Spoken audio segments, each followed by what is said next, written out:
You do not know how to do anything. The words hit like a glass being dropped on tile, sharp and final, and for a second the chandelier buzzed as if it had heard too. My name is Marco Silva, 48 years old, finished carpenter and site lead, and I was standing barefoot on a folded rag because my boots were caked with wet grout. The Millionaire owner, Jonathan Harrington, stood beside the sofa with his palm flat to the silk cushion, smelling of aftershave and victory. And Dr. Elise Crawford, the architect in a suit so white it looked painted on, pointed at my work with the precision of someone who had never sanded a stair. She said the joint was out by 3 millimeters, and that alone was a catastrophe. The living room smelled of lemon polish and new leather. The glass wall outside swallowed the sunset and threw a cold light across the parquet, and I felt every eye on my hands, the calluses and the splinters, like evidence against me. I promised nothing then but one thing: I would show them proof. Stay until the end, because when the plaster came down, no diploma would be left standing taller than truth. I had been in the trade since I was 16. My hands knew the grain of every board we used in this house. I knew the echo of a joist, the way a beam complained under a load before anyone could see it. For 27 years I had built and repaired homes, and I had an eye for what the plans did not tell you. On this project, Sam Rivera, the site manager, trusted me, and Luis Morales, my apprentice, took notes with ink smudged on his fingers. Raj Patel, the foreman, watched schedules. Ben Carter, the electrician, had cursed at the lighting plan, and Marta Alvarez, the neighbor, had already texted that the trucks were blocking her pullout. The contrast between me and my work shirt and Dr. Crawford with her tablet made the room a theater of class and paper. Her credential was neat. My credential was a slab of work in my back pocket. She raised her voice and called for a full remediation. Jonathan looked between us like a judge waiting for a gavel. The first technical question I asked was short and stupid in the moment. I asked why the beam detail on page 19 did not show the splice they were demanding. Elise said because the plan says so. I said because the plan also calls for a hidden reinforcement that we installed after the structural inspector Naomi Lee signed a conditional approval. She scoffed. "You mean you improvised?" she asked, and the room smelled suddenly of ozone from the air conditioning struggling to be polite. That was the first technical alarm. I explained what I had felt when we set the header over the living room expanse. The load path on that corner was tight, the flange was thin, and the factory plate looked like it would work on paper, but it did not sit well when we test-fitted the truss.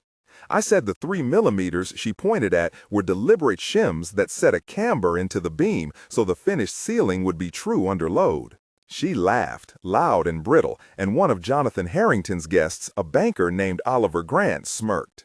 Lewis pressed his lips together. Sam hissed my name and said we should not argue in the parlor. I asked for a minute alone with the owner, and he nodded, palms sweating on his glass of whiskey. We had a short exchange then with 5 people circling like a courtroom. "Are you saying you fixed it yourself?" Elise demanded. "I am saying I adjusted it to work with the weight and the finish," I replied. "You could have called an engineer," she shot back. "I did. Naomi signed off with the condition we cover the splice," I said. "That is not how you do things here," she said.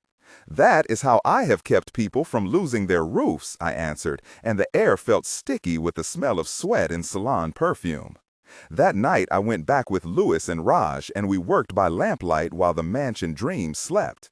The smell of oil and metal filled the garage where we cut plates. Ben dropped by and handed me a clamp, his hands smelling of solder. Marta brought us sandwiches and muttered that the house had been a white elephant in her street since the Harringtons bought it. I used 2 steel plates of 6 millimeter thickness and set them inside the beam flange, welding where the factory splice would never reach. I ground the welds until the metal sang, and the sparks smelled metallic and sharp, a taste of iron in the back of my throat that meant work was honest. Louis ran his fingers over the seam and said it felt solid. Raj told jokes in a voice that kept the night from feeling like a confession. I took photos with my phone, close-ups of the weld bead and the plate alignment, and I saved a short video of the plates flexing under a hammer tap so I could show what I had done. We covered the repair with fresh boarding and skimmed plaster so the finish would be seamless. The dust smelled of gypsum and dry wood. We left the job at dawn, my shirt damp from sweat, the lamp flickering down like a heartbeat. When the forced confrontation came, it was public and loud. Elise brought an independent structural consultant named Dr. Harris to the house and had Jonathan call every subcontractor to witness. The living room that had felt like theater now felt like an arena. People named in attendance included Naomi, the inspector, Oliver, the banker, Ben, the electrician, Marta, the neighbor, and even a young architecture intern, Clara, who had followed Elise around taking notes. The dialogue then ran like a rope with 5 to 7 tugs. "You must take the ceiling down," Elise declared. "You cannot cover that discrepancy." Dr. Harris pointed to the plan and magnified numbers. Sam said we could cut a small access and inspect. Elise said no. Jonathan wanted it small and quiet, but the public wanted certainty. I asked for my phone and for Luis. "You want to see proof?" I said. "Bring the saw." Elise answered with a smile like a scalpel. "No," I said. "Bring a hand trowel and a camera.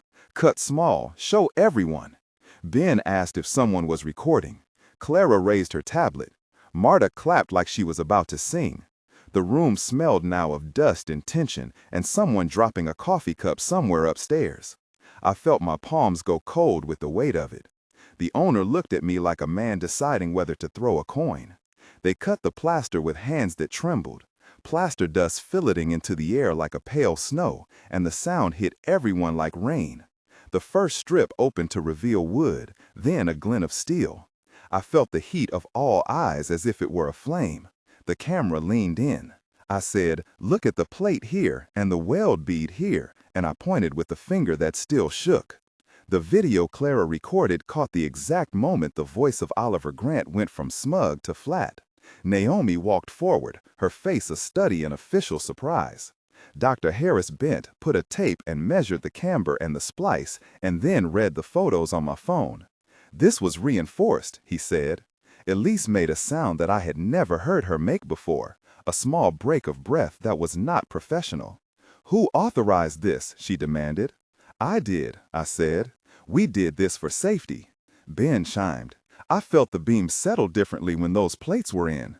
Luis whispered to Sam, "He was right all along." The dialogue had the rhythm of a verdict with 7 exchanges, each line heavy and visible like a stamped metal plate. The proof changed everything. The owner apologized with a face that looked stripped of money. Elise asked for an independent report, and Naomi filed an addendum saying the hidden reinforcement was a necessary corrective. Dr. Harris wrote that while the original plan had omitted sufficient splice access, the repair made the beam safe under the anticipated loads. The client rehired me to lead the remaining woodwork and gave Sam an extended schedule. Elise withdrew her demand for on-the-spot demolition and later resigned from the design team for the project after a meeting with Jonathan that he asked be private. The neighborhood buzzed. Marta told anyone who would listen, and Anna from the bakery delivered a tray of cinnamon rolls to my crew with a note that said, "Thank you." The young intern Clara sent me a message that she had always wanted to meet someone who trusted their hands. Raj got a bonus, Luis got a promotion to lead at the terrace deck. Ben used our footage to negotiate for better lighting conduit access, and Naomi commended the crew for acting in the interest of safety. In the end, the plaster fell, the plates glowed under dust like small moons, and what was called a 3mm fault became the measure of who would bear responsibility. I earned a new contract for the Harrington Guest House, and the owner signed a letter of acknowledgement that listed our names: Marco Silva, Sam Rivera, Luis Morales, Raj Patel, Ben Carter. The moral was blunt. Paper without practice is brittle and can snap under real weight. Experience saved a ceiling and maybe a life because we decided to act before waiting for a perfect signature. If this made you feel the same anger I felt when someone reduced a life of work to a single accusation, you are not alone. Share in the comments with "I saw" and tell where you witnessed someone save the day with hands and grit. Your story helps build a record that experience matters. If you want more stories of people who keep things standing with sweat and care, subscribe to the channel and join our community of makers and fixers. The plates held the beam, and the neighborhood brought a tray of thanks, and what stayed true was not a line on a plan, but the weight of a promise kept by the people who work with their hands.